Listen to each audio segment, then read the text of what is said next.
but they ruin roaches so badly that it makes all of my ground army compositions insanely hard. At this point, I think I'm like remaxing on lings or something, yeah, because my gas is so low because I just haven't. I should be expanding aggressively through here and taking gas, if nothing else, because if I have 3K minerals but no gas, it doesn't do me a damned bit of good because lings are fun units, and I have a decently successful run by over here. I think it's about to happen, but at this point I'm done. I'm trying to think if it's even worthwhile continuing on. I mean, I think I trade armies like twice more, but I'm just so far brutally far behind. 3-2. He's upgrading his shields. I think he gets to 3-3-3 by the time the game's done, and I'm just starting it. I grab some Broodlords. They don't do a damn thing for me. The run by's decently effective, and I'm expanding so late. Shit. Okay, well, it's good that this series is called This Is Why I Suck, because this game was not very good. I'll just let it run out while I kind of give my closing thoughts here on what I did wrong. It was really sloppy with all of those resources, with 1K plus resources that I didn't have spores and spines here, that I didn't have an overseer. I mean, if you're floating that much in particular, there's no excuse not to have adequate detection. And more than that, I just need to spend. I should have expanded more aggressively if I have this many resources. I should have scouted with the overlords, not let them take this. Yeah. I don't get the nexus, but yeah. So I guess spend my shit, move my overlords, and actually build detection if I have more money than Switzerland.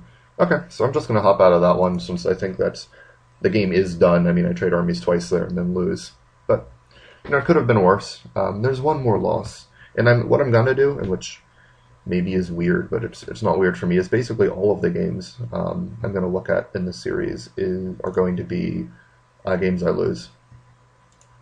Just because, I'm trying to remember which one was it. I played this, and then I played I think this is right, yeah, because I think I lost 2 in a row, and I was kind of grumpy about that.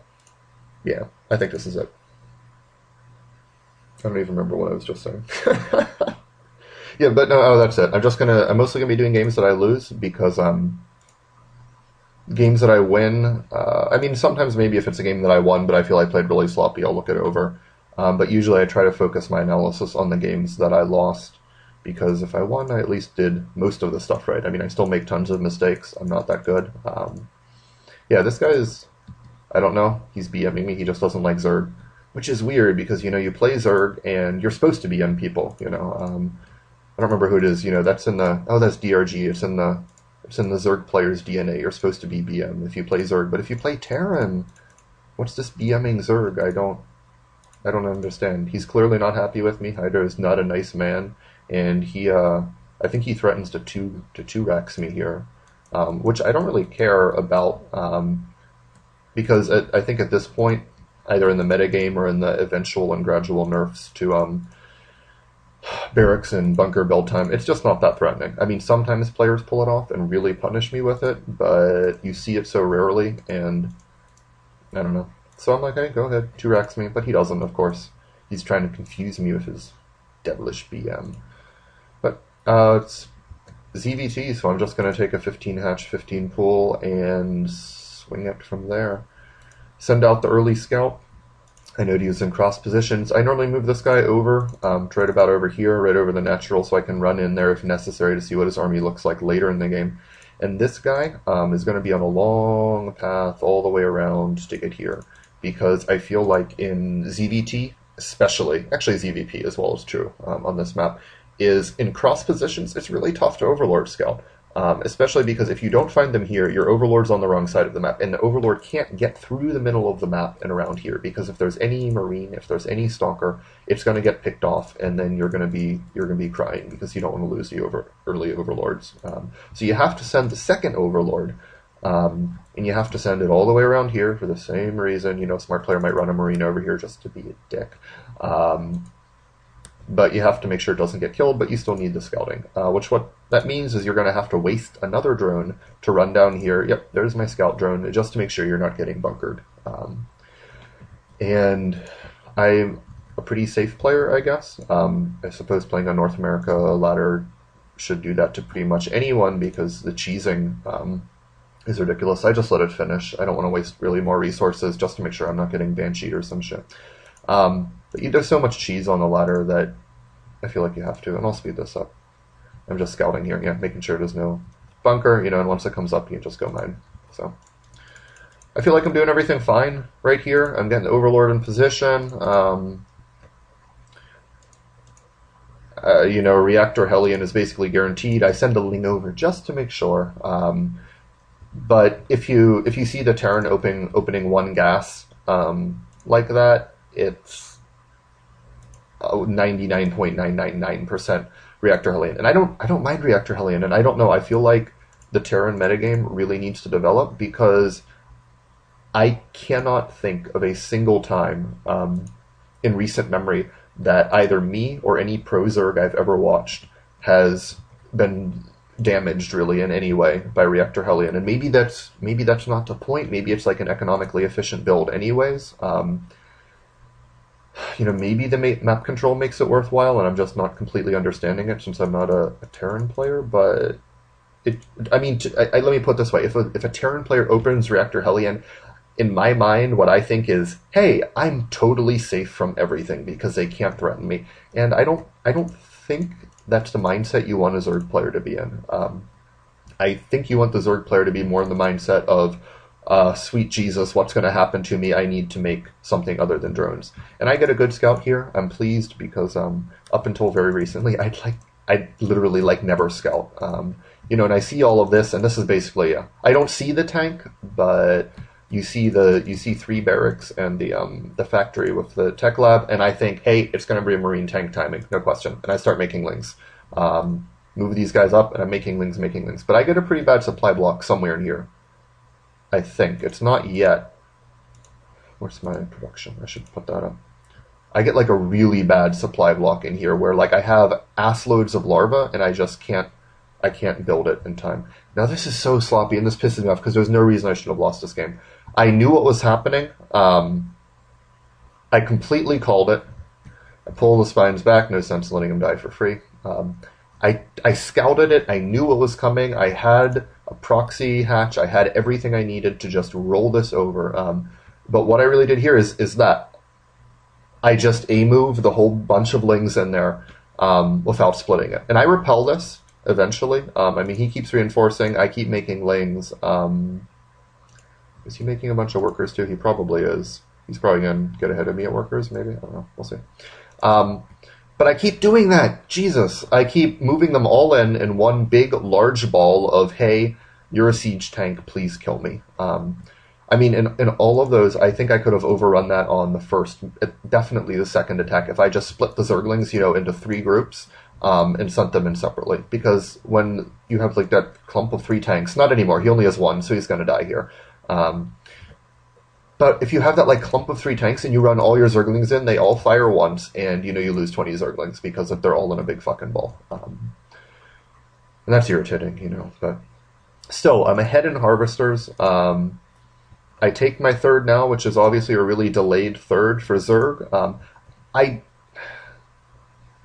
double expand, actually. I don't think this is bad. I mean, it's not good. I probably should have taken this one earlier. But I don't feel it's bad because I've been repelling the attack. I've been doing kind of Stefano-style quick upgrades. But this is what kills me, so I'm just going to pause it because this is over really quick here. I don't know. Like I should have been like, in my scouting with the Overlord is better, but I needed to scout the front of his base. I needed to see that he had this because I need more lings. Like I have a decent number of lings. They're 1-1. They're almost 2-2. It's not going to finish in time. I should have, and I needed to pull these back. You know, I just needed more lings because I didn't scout that. I wasn't probing the front of his base. What I really should have done is this. I put him up here for precisely this reason, you know, to fly down, to see the army, and to get a good idea of how many lings I need to make. But I didn't do it, and you're about to see me get punished badly for it, which is frustrating. You know, I'm putting my creep back out. It's really frustrating though, because especially when someone BMs you like that, you know, you want nothing more than to just smack him. And I think he's playing really badly too. I mean, these are just kind of, they're blind timing attacks with no upgrades. I mean, you know what I mean? No weapon or armor upgrades. I mean, everything's 0-0. he just doesn't have much. You know, and if I had scouted that, and I think if this round of Lings that's building right now had been done here, I think I would have overrun this. Or if I had even been a little bit more careful with my Evo chambers, I'd have 2/2 now. But he has no upgrades, you know, and I go in here, and I don't know, maybe this is a mistake. And I'm not a good enough player to know, but I generally feel that I thought I would do a lot more damage than that. I think I killed like literally nothing. I'm like, well, he's unsieged. I already had, you know, I'd seen his units. I know they had no upgrades. I'm like, well, a whole bunch of 1/1 Lings against, you know, unupped Marines should be okay. But I didn't do anything. But anyways, I'm distracting myself. You know, the reason I attacked is because I think, hey, once he sieges up, I have no chance. But maybe what I really needed to do was set a rally point somewhere further back. Because all of these that's just throwing everything away, you know. And he just pushes in. He doesn't even bother sieging. You know, and I GG in many ways, despite the BM, because I'm a Manor Zerg, and that's a total lie, by the way. You will see me BM the horrible things I'll say terrible things to people sometimes, but I guess it depends how much coffee I had and how bright and sunny it is outside and how many Banshees they built. Yeah, that's a hint. But yeah, that's really frustrating to lose like that, because I think unlike the first game where it was really sloppy, and I had a bunch of stuff saved up. You might be like, Dan, your resources are too high again. I was just gonna build a round of like 12 Mutalisks, because I just misread the game. You know, I didn't scout his front. I didn't see that he had a giant ball of death right there, and I was being silly. Wait, did he kill these somehow? 1 second. Oh, no, I left the game. I was like, wait, did he drop all of my Expos? That would be really impressive if he did that too. He'd be a much better player than I thought he was. But yeah, you know, that's timings for you, and I guess that's the big lesson for me and for Zerg out of this is, especially after one timing, you got to probe the front. You know, Zerglings are free. Send one up there, and if you send the Zergling up to the front of their base, and you see that right now, when your Zergling gets there, they have more stuff than you can kill, make Zerglings. And then just keep scouting, you know, and you should always be keeping your army production, you know, exactly even with theirs, or perhaps one production cycle behind. Actually, I'd say exactly even on this map, because if they push here, even though it's cross positions, you know, and thank God Blizzard got rid of close spawns, but even though it's cross positions, I feel like this push distance is so short. Especially because like they don't need to push all the way to your natural. Like once they get to here, they can put such a hard choke on your entire base that, you know, your army has to funnel through this little ramp at your base. Yeah, it's tough. But anyways, you got to keep scouting. I got to keep scouting. I have to scout more. But anyways, I think that's good. That's probably been like half an hour of me talking at you. So if you're not bored to tears yet, you should be. What's wrong with you? But thanks for watching. Hopefully you enjoyed. If I get some good feedback on this, and then we'll see if I'll do some more. But anyways, thanks guys. Take care.